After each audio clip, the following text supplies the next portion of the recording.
For years, NATO has been stuck in a dangerous contradiction. A military alliance founded on collective defence, but relying on an uneven and often unreliable patchwork of commitments.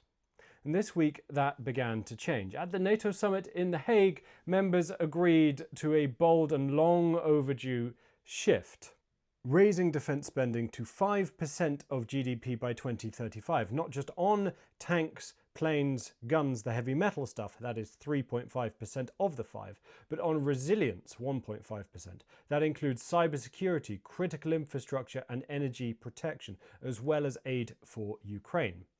And nations will have to submit an annual spending plan to keep everyone honest. And there will be a big review in 2029 to discuss what progress has been made and what, if any, changes need to be made going forward. The timing is no coincidence. Russia is dug in for a long, brutal war of attrition. China is watching with an eye on Taiwan, and American politics are uncertain. European publics are anxious, and democratic governments are finally acknowledging what authoritarians have understood for a long time. You can't defend a free world on slogans and spreadsheets alone. It needs tanks and bullets. So this wasn't just about appeasing Donald Trump, although this is a win for Donald Trump and needs to be granted him. It was about facing reality. But let's be honest, the 2% spending benchmark was often ignored.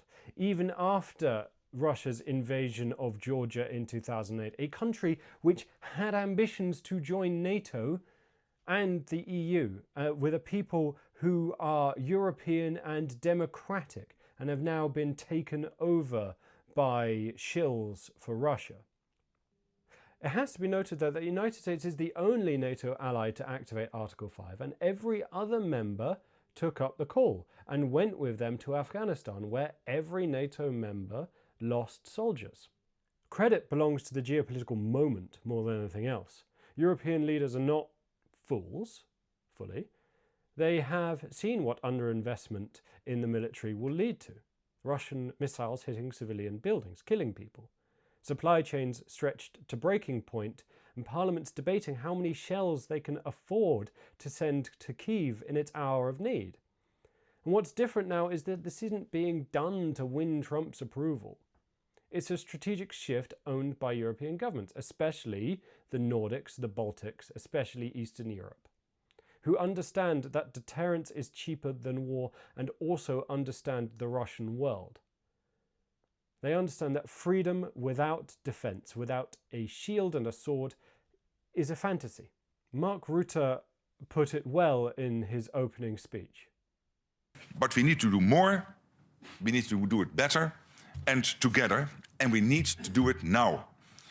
It is simply unthinkable that Russia, with an economy 25 times smaller than NATO's, should be able to outproduce and outgun us.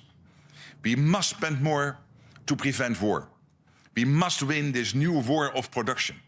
That's what this summit is all about.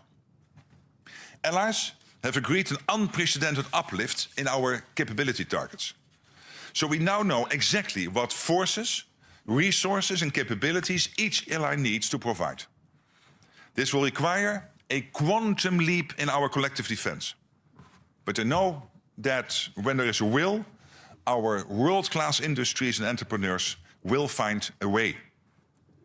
This will also require bold decisions from our political leaders. And that's what we will do at the summit tomorrow. Now, critics, as I've said, will point to the price tag. And it's true, 5% of GDP is massive. And for some countries, it will require difficult political choices. Spain has initially refused.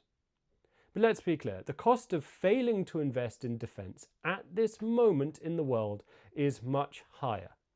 Russian aggression is not going anywhere. Ukraine's war will continue at least for another couple of years.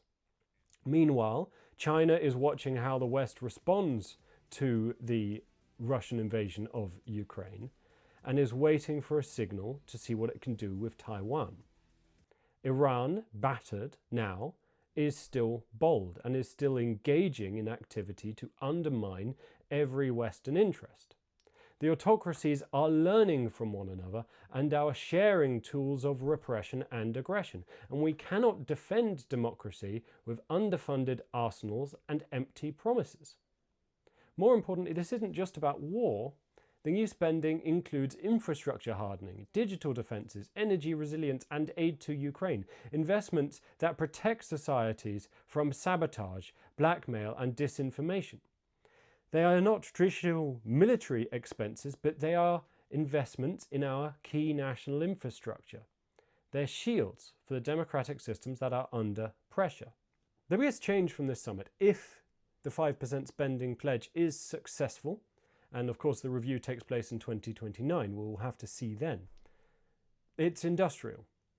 NATO plans to radically scale up arms production, stockpiles and procurement pipelines, but that will not happen overnight. It means that Europe is preparing not just for this war, not just for the war in Ukraine, which it is well behind on, but for the next 5, 10 or 20 years of geopolitical instability, and we are staring down the barrel of that. And yes, it does mean spending more money, and it means money we can't spend on hospitals and schools that we would want to. But it means political maturity. It means accepting the world that we live in and not the world we want to live in. Understanding that peace is not the default setting of the world. As the Devil's Dictionary puts it, peace is the period of cheating between two periods of fighting. Unfortunately, that's bearing out more and more. Democratic societies must be able to defend themselves, else we will lose our democracies. We must do it together. It is a reasonable argument to wish to expand NATO out of the North Atlantic to include democratic allies around the world. Australia, South Korea, Japan, New Zealand, etc. And Trump will try to take full credit, and he does deserve some credit for this. The shock therapy that he has applied appears to have worked. However, this goes both ways. Europeans will not want necessarily to buy American weapons after the American betrayal of Ukraine during the early stages of Russia's Kursk counteroffensive, where Ukrainians robbed of American satellite intelligence were unable to see Russian troop movements.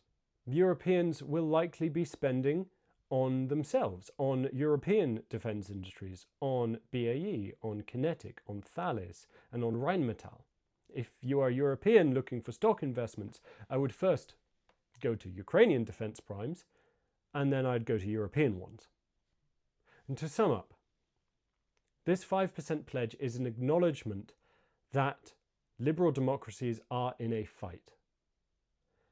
Not just against tanks and missiles, but against a global authoritarian movement that sees our openness, that sees our accommodation as weakness.